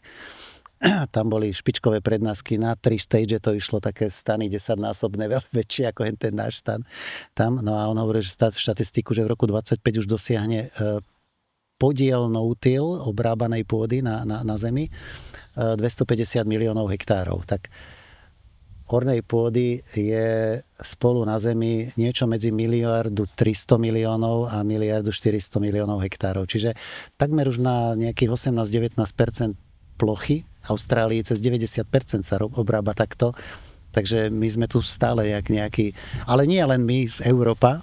V Európe sú najďalej Francúzi, viem, že už v roku 16 alebo 17, chvíľku po klimatickej konferencii, to môžeme dať inokedy debatu na tú tému, čo preto urobil bývalý francúzsky minister Stéphane Le Foll. Oni majú cez 1 000 000 hektárov Francúzi v tom systéme no-till. A treba Nemci zanedbateľné množstvo. Ostatné štáty nemajú toľko plochy v no-till režime európske ako dohromady, ako majú Francúzi sami. Čiže v tomto sú oni najpokrokovejší. Ja si myslím, že to vyplýva aj z toho, že keď zistili, že nemusia tak tvrdo pracovať, že tak radšej minú ten čas aj to by bolo pri také, poháre vína. To by bolo typické pre Francúzov. Určite to pri je poháre vína, jasné. že milujú život. Ale zaujímavé, určite milióny, nemáme štatistiku vôbec z Ukrajiny a z Kazachstanu a z Ruska. A tam sú milióny hektárov v takomto režime. Poznám osobne niektorých poradcov, ktorí sú tam, bohužiaľ teraz to narušila vojna, tam neexistovala hranica medzi Ruskom a Ukrajinou. Tí poradcovia natáčali videá, robili u tých farmárov aj na jednej, aj na druhej strane tej frontovej línie, bohužiaľ teraz sa to narušilo. Ale už ani predtým sme nemali vlastne štatistiky. Ale tí Rusi, určite je to tam v miliónoch hektárov a ďaleko predbehli, alebo teda Ukrajinci. Odesa, tieto úrodné pôdy, tam tá Kubáň, vlastne to sú tie európske stepy, podobné americkým veľkým pláňam, najúrodnejšie pôdy na zemi možno. Tam sa práve, že robí ten no-till významne. Takže my sme tu stále, v Spojených štátoch zhruba na 40% plochy sa už robí dneska no-till. No a samozrejme štáty ako Argentína, Brazília, Paraguaj, významné takisto milióny hektárov, pretože tam to vzniklo. Odtiaľ to prišlo aj do Spojených štátov, takže aj do Austrálie. Takže ja som optimista, len chce to vzdelávanie a chce to politickú podporu. Určite s tým ide aj kvalita potravín. Pevne verím, že keď je pôda dobre vyživená, tak aj tie samotné potraviny budú lepšie. Aspoň to je môj predpoklad, lebo ja som si ešte včera našiel jednu štúdiu na PubMede a aby som presne povedal našim posluchačom, ako sa volá, tak ona sa volá, že alarmujúci pokles nutričnej kvality potravín, čo je najväčšia výzva pre zdravie budúcich generácií. Ale vyťahnem nejaké čísla, že veľmi významný pokles koncentrácií minerálov vo väčšine ovocia, zeleniny a základných obilnín, napríklad vápnik, železo, meď, horčík, draslík a iné stratili 25 až 50 obsahu oproti úrovňam spred približne 60 rokov a že tá rýchlosť poklesu je alarmujúca. Že do roku 1990 ten pokles tých nutrícií celkových bol na nejakých úrovni 20%, ale od 1990 do 2022 to bolo že 80%. Čiže je to stále horšie a horšie. Čiže my aj môžeme si hovoriť, že pestujeme že zdravé potraviny alebo konzumujeme zdravé potraviny, ale tá nutričná hodnota už v tých potravinách nie je taká, ako bola kedysi. Vy alebo niekto zo zahraničia, keď začal používať tento no-till, toto regeneratívne poľnohospodárstvo, robila sa možno nejaká štúdia alebo nejaký rozbor potravín, alebo ste si vedomí, že by boli tie potraviny nutričnejšie? Prvý, kde sme sa 4, 5, možno 6 rokov naspäť dozvedeli o jednom výskume, ktorý robil Robert Billman z Pennsylvania State University. A to bolo o obsahu ergotioneínu v ovsených vločkách. On začal. Ergotioneín je známy bionutrient. Volajú ho, že je to vitamín dlhovekosti alebo vitamín večnej mladosti. A on u teplokrvných organizmov v krvi, jeho hladina, jeho výška, jeho úroveň rozhoduje o tom, ako rýchlo starnú tkanivá a bunky. A produkujú ho huby. Áno, ináč našiel potravinu, ktorá ho má najviac. Úžasné pre Slovensko, hríb smrekový. Čiže všetci poďme do Važca po važeckých lúkach na Dubáky, ľudovo povedané, hríby smrekové. Takže tento, ale celkové huby ho obsahujú významné množstvo a to nie len teda symbiotické huby, ako sú teda, ja neviem, dubák, ale aj teda tie dekompozitné huby, alebo drevokazné, alebo tie ďalšie, tie tzv. Rozkladače. A zistil, keď sledovali, že či ho obsahujú aj bežné potraviny, tak oni sledovali v nejakej fabrike, brali vzorky dlhodobo, kde sa vyrábali ovsené vločky. A zrazu, jak brali vzorky z jednotlivých šarží, ktoré tam vozili farmári, ten ovoz, tak zistil, že neexistuje škála, normálne Gaussova krivka, že najviac, najmenej, a ten stred má, ale proste je buď málo, alebo veľa. 2 kvôpky sa mu spravili. Medzi tým nič. A nevedeli na to prísť, samozrejme rôzne teórie a slepé uličky pri tom výskume, až náhodná debata s kamionistom, ktorý doviezol jednu fúru toho ovsa. Tak čo, ty odkiaľ ideš? A to od Boba, tuto za Chicagom, vymýšľam si samozrejme. A to je taký čudák, to si vieš predstaviť. To tam hrozne vyzerajú tie polia. Tam všetci okolo neho normálne ako hospodária a on tam má taký bordel na tých poliach. Predstav si, že on neore vôbec, ako nekyprí tú pôdu. A teraz ten Billman akože fíha, asi to. Tak začali jednotlivých kamionistov respektíve vyšetrovať, že od koho to prišlo a akým spôsobom hospodári. A on zistil vlastne, že keď ten ovoz obsahoval významne ten ergotioneín, tak to bol farmár, ktorý robil no-till. A keď mal nízke hodnoty toho ergotioneínu, tak to bol farmár, ktorý kypril pôdu.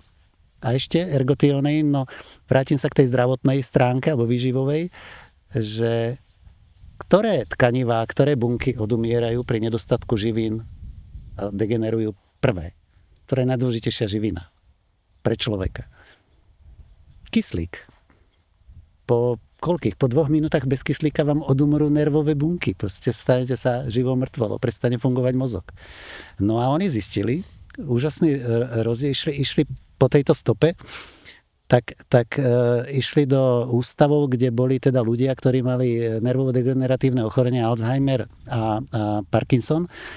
A presne bingo. Tí mali extrémne nízke hladiny tohto ergotioneínu a náhodne vybratí ľudia, ktorí netrpeli tými chorobami, normálka, alebo teda veľký rozdiel medzi nimi. Tak mimochodom ten na Filipínach, v Japonsku a vo Švédsku sa robil tento výskum. Nezávisle. Takže prvá živina, alebo teda nejaké esenciálne živiny, alebo bionutrienty, ja neviem, jak to kto volá. Vedci majú pre rôzne veci rôzne pomenovania. A potom ďalšia taká stopa bola, a teda, že videl som pár prekladov nejakej dlhodobej štúdie, že porovnávali potraviny z konvenčného poľnohospodárstva, takzvaného ekologického, hovorím preto takzvaného, že u nás sa tento výraz používa nesprávne, všade vo svete je to organic farming, organické poľnohospodárstvo alebo ekvivalent bezchemické poľnohospodárstvo. Ekologické nemôže niečo byť. Ekológia je proces a nie stav.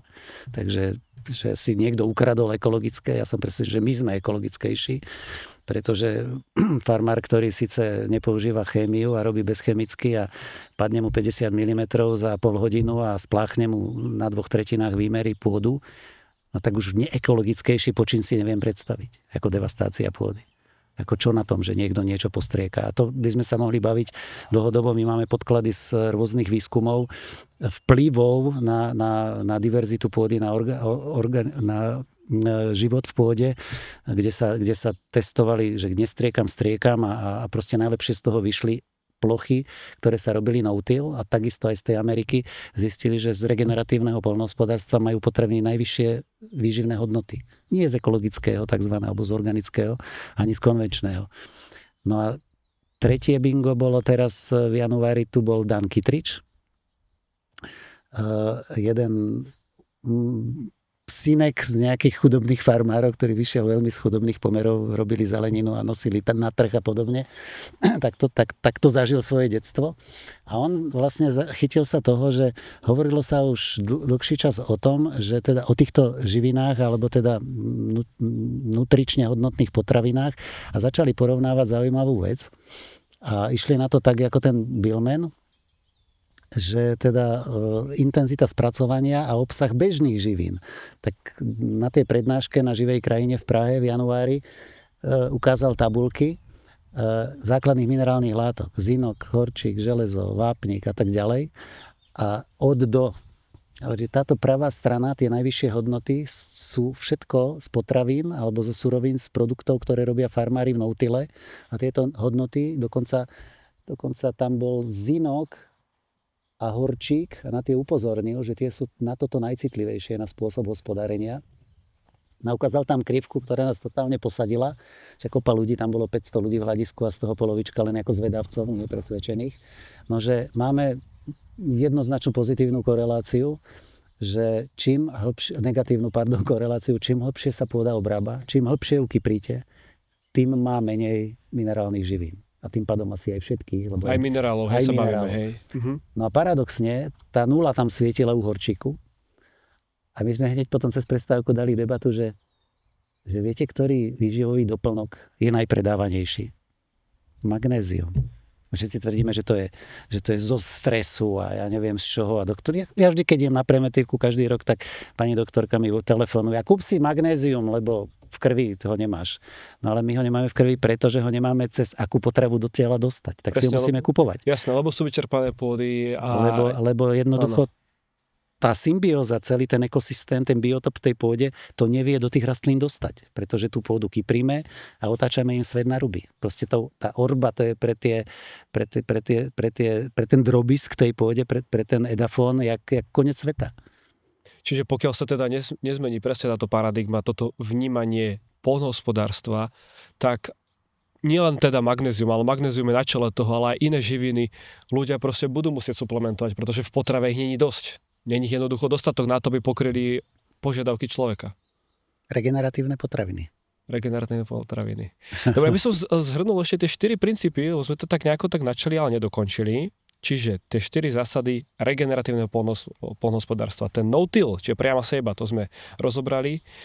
Potom tam je celoročný pokryv pôdy. To presne súvisí aj s tým, že život na tej pôde, vodozadržnosť pôdy a tak ďalej. Ďalšia vec, to ste tiež tak otvorili, nepoužívanie fungicídov, insekticídov a ďalších nejakých cídov a syntetických hnojív. No a potom je ďalší bod, a toho sme sa nedotkli akurát, a to je pastva hospodárskych zvierat, či ich riadený pohyb po pôde. Ale ja si myslím, že túto tému by sme si možno niekedy do budúcnosti mohli nechať, pretože to je zasa nejaká obrovská téma. A ja si myslím, že to hlavné posolstvo tohto troškastu sme naplnili. A to je to, že sme predstavili našim poslucháčom nejaký taký nový pohľad na poľnohospodárstvo. Ako to robiť šetrne k planéte, aby to bolo zaujímavé nielen pre nás, ako pre ľudí, či už z toho ekonomického hľadiska, alebo z toho, že dostaneme potraviny a nutrienty, ale aj z toho, aby tá pôda ďalej žila, aby sa tam obnovovala tá biodiverzita a hlavne tá vodozadržnosť. Prepojili sme to s tým vašim pohľadom na tú klimatickú situáciu celú, na tom, čo sa vlastne deje momentálne s našou zemou. A čo si ja z toho berem, je to, že naozaj tá naša pôda je v alarmujúcom stave, potrebujeme o tom edukovať a ja pevne verím, že sa to začne meniť stále k pozitívnejšiemu a k pozitívnejšiemu. Čiže, pán Dohal, vám ďakujem. Ďakujem za zdieľanie týchto informácií. Som rád, že sa o mnohých veciach nebojíte hovoriť, pretože niektorí ľudia by to zrejme hovorili veľmi opatrne, dávali by si servítku pre ústa, alebo by o tom nerozprávali vôbec. Vy idete ďalej aj napriek tomu, že reakcie môžu byť akékoľvek. Čiže ďakujem. No a tradíciou troška stojí nechať nejaký odkaz. Tak nech sa páči, teraz máte priestor. Odkaz. Myslím, že Brian Cox, ktorého sme mohli vidieť pred rokom na českej televízii, bol s ním úžasný rozhovor, tak povedal jednu krásnu vec, jeden citát, ktorý milujem od neho a povedal presne asi, neviem, či to dokážem citovať, ale to, že či ste veľmi dôležitý, alebo sa tak cítite, alebo si to o sebe myslíte, tak pokiaľ to, čo robíte, nie je v súlade s prírodou, tak určite robíte zle. A je len otázka času, kedy sa na to príde. Takže asi toľko na záver. Snažme sa dorábať chlieb náš každodenný v súlade s prírodou, tak aby sme ju nepoškodzovali, alebo aby sme ubližovali čo najmenej. Jedine tak zachránime pôdu pre deti našich detí. Ďakujem. Aj ja. Dovidenia. Dámy a páni, Robert Dohal. Ďakujem.